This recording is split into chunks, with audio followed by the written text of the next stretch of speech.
So, what we're going to be talking about today is how your credit report affects your your mortgage. So, I've had quite a few questions from people and they're all asking me the same thing. Will my credit score, having a low credit score, a bad credit score, how will it affect my mortgage? So, here we go. Right, so the first that there's quite a few, and it's made me realize that I definitely need to do a live on it.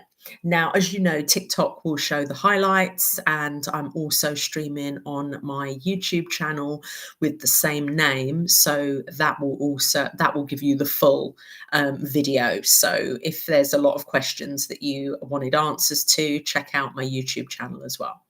Right, so the first thing is when it comes to having what right, so this is the most common question that I get asked is how good does your credit have to be in order to get a mortgage?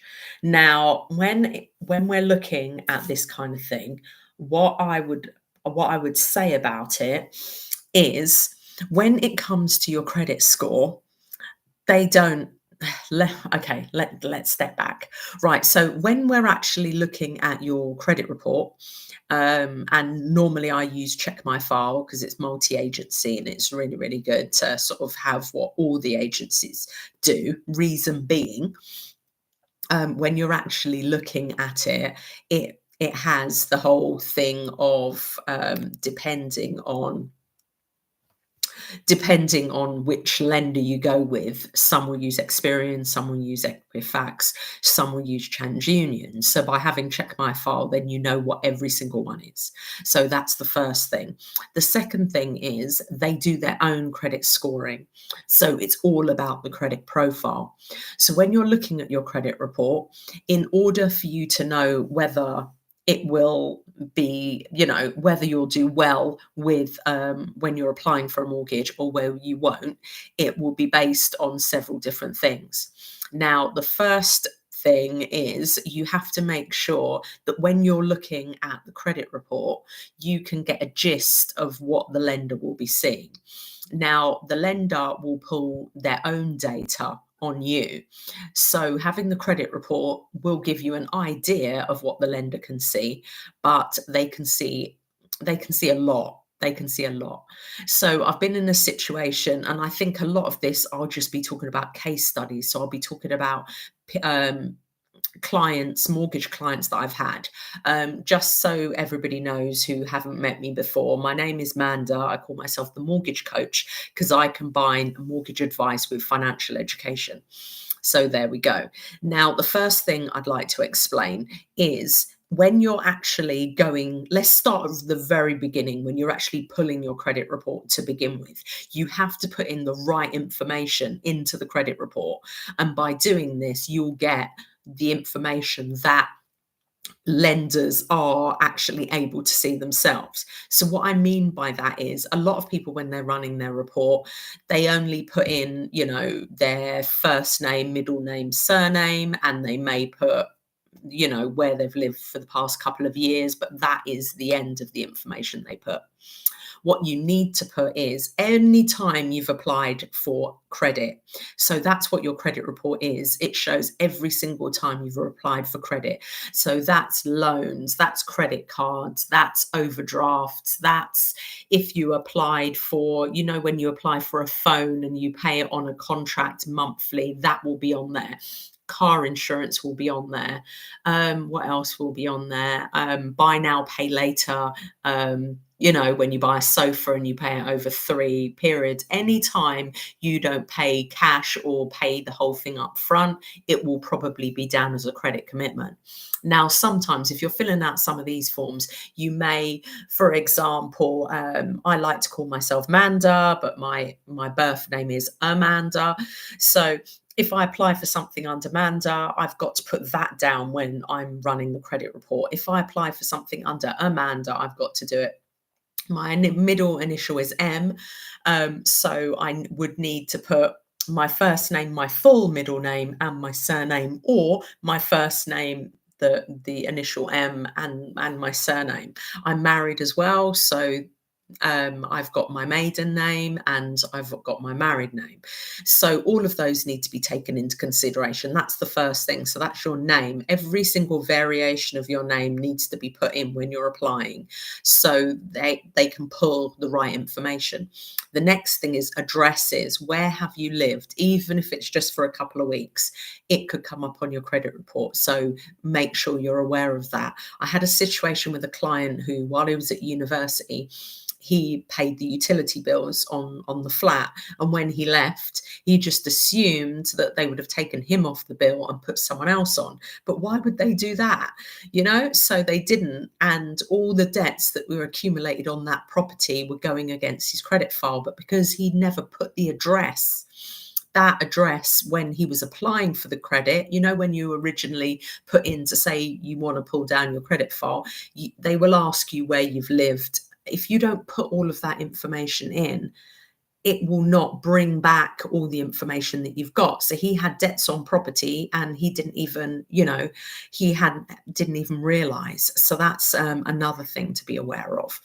A lot of people have said to me, they're getting these booster credit cards in order to boost their credit. Now, the whole point of these booster credit cards is for personal loans or other credit cards.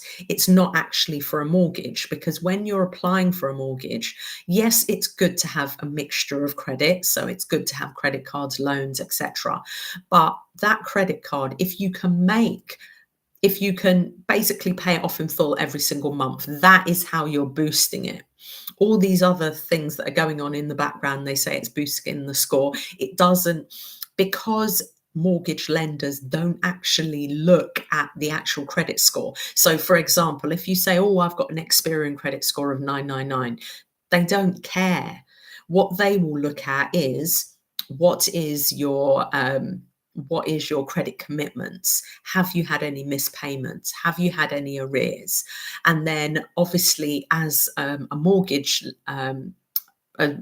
lender, they will also be looking, they can actually see what your income is. So they will compare what your credit commitment is to your income. Now, your income does not affect your credit score. Just to be aware, the amount of people that say to me, oh, I'm on 50K a year, so my credit score will be great. They don't care. You could be on 50K, you could be on 5,000. As if you've been missing payments, if you've got defaults, if you've got arrears, you're going to be in trouble. Let's go through that. Yeah, we'll talk about the different types.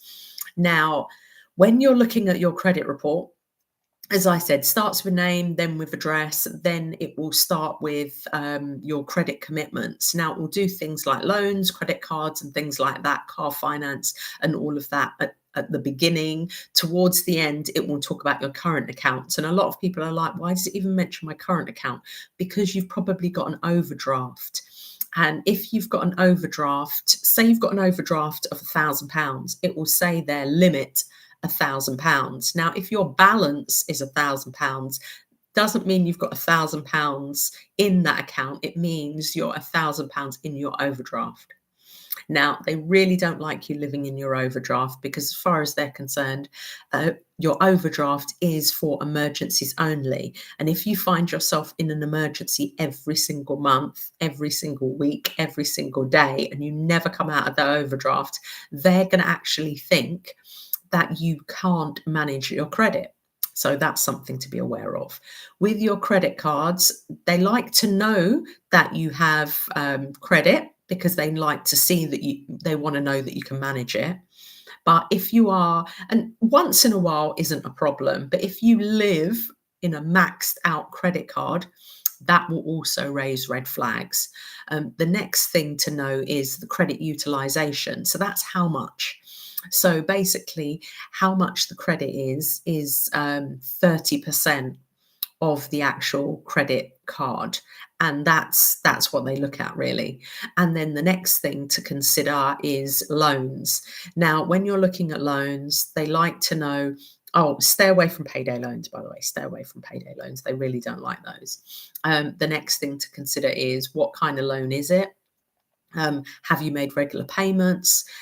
This will go against your affordability. So when they're working out how much your net income is per month and how much you're going to have per month once you pay the mortgage and all your living expenses, if you've got that financial commitment, because the thing is, it's different with a credit card. With a credit card, yes, if you've got a high balance, the likelihood is, you have to make a minimum payment. But sometimes they only ask to see what 3% of the credit card balance is. When it's a loan, they want to know, what are you paying per month? And if it's quite a high amount, that will actually, unfortunately, go against it.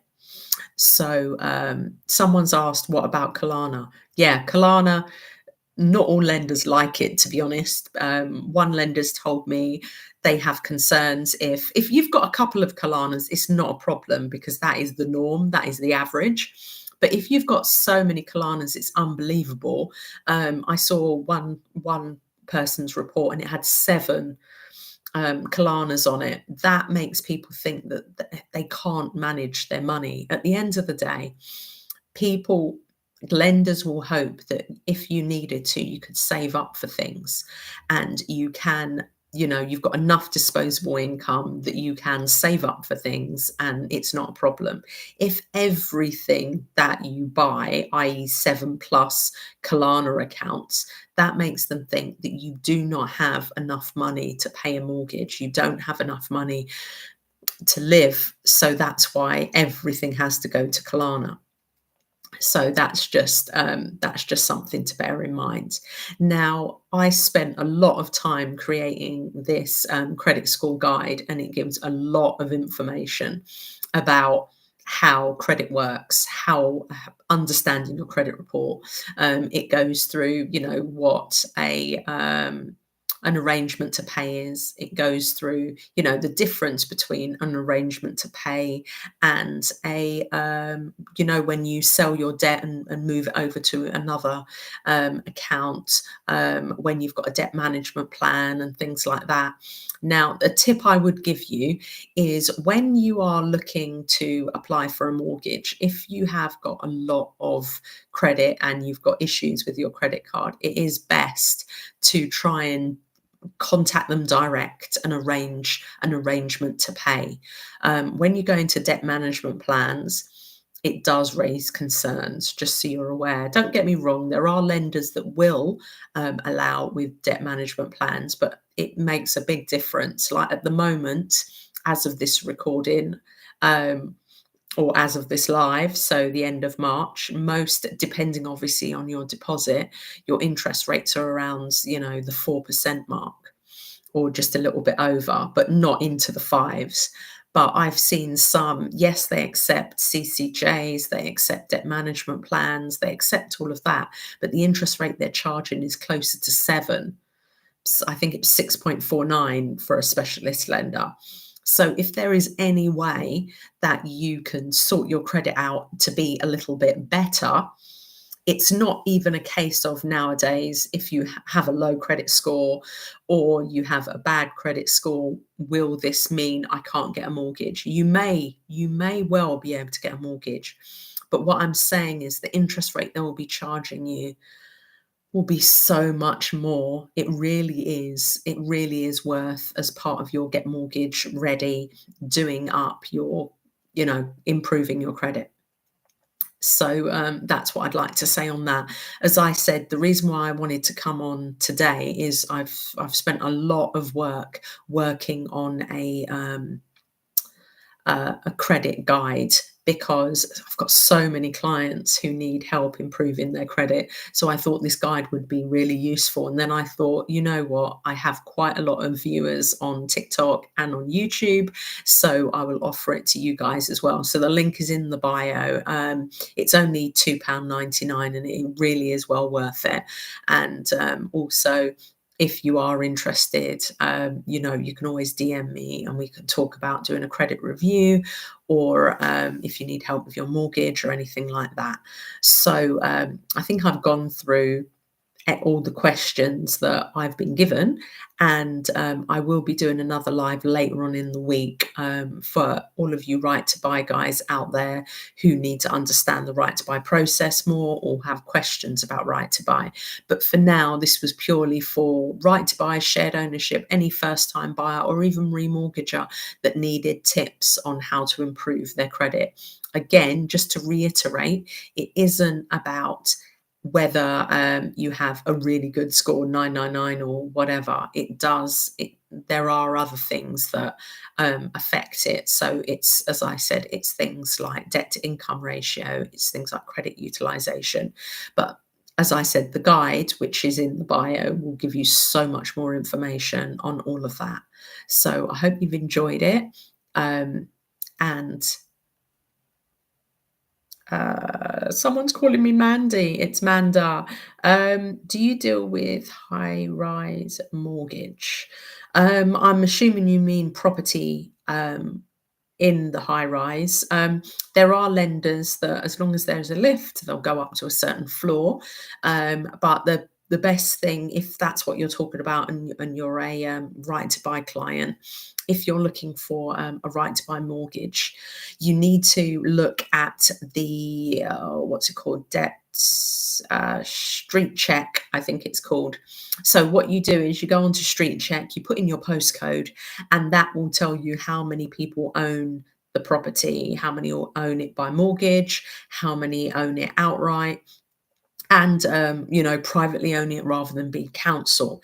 Now the thing about that is it will help, because I think one I think I've had 2 clients that I have not been able to get a mortgage for, unfortunately. So I think in 5 years, that's pretty good. But anyway, with my right to buy, there were 2, and obviously outside of affordability. If you can't afford it, you can't afford it, unfortunately. But these guys could afford it, and the only reason I couldn't get them a mortgage was because of their property was in an area that was majority council. I know one client who's got round this, which is quite smart. She put flyers in everybody's door in her area back in November, and they all applied together. So now, there are so many of them applying for mortgages that it's changed the ratio. So it's no longer just privately owned. So it's no longer just council owned majority. There are, a lot of people applying for mortgages altogether. So that does make a difference. But as I said, if you've got any questions, I've got plenty of videos on the right to buy. So just watch those. If you've still got questions, please put them in the comments, and I will no doubt answer them. It's not a problem. But yeah, check out the credit report, the credit score guide, I should say. It really will help improve your credit. And as I said, it's only £2.99, and it's worth so much more. I've poured a lot of information into it, and as the guys that follow me know, I do always give a lot of free information. So this is kind of the first time that I've put together a guide. And as I said, I'm not charging very much for it, but it really is worth it. So thanks everybody for your time. It's now 8 o'clock, so I'm going to say good night. But as I said, I will do another live later on in the week, because I know there's a lot of questions about the right to buy process. So I will go through that again, the right to buy purchase process. So basically, from the beginning, when you do the RTB1 form, you get the section 125, what happens next. So that's okay. Again, as you all know, you can DM me if you have a question, or you want to arrange a call, or you want some specific mortgage advice. Okay.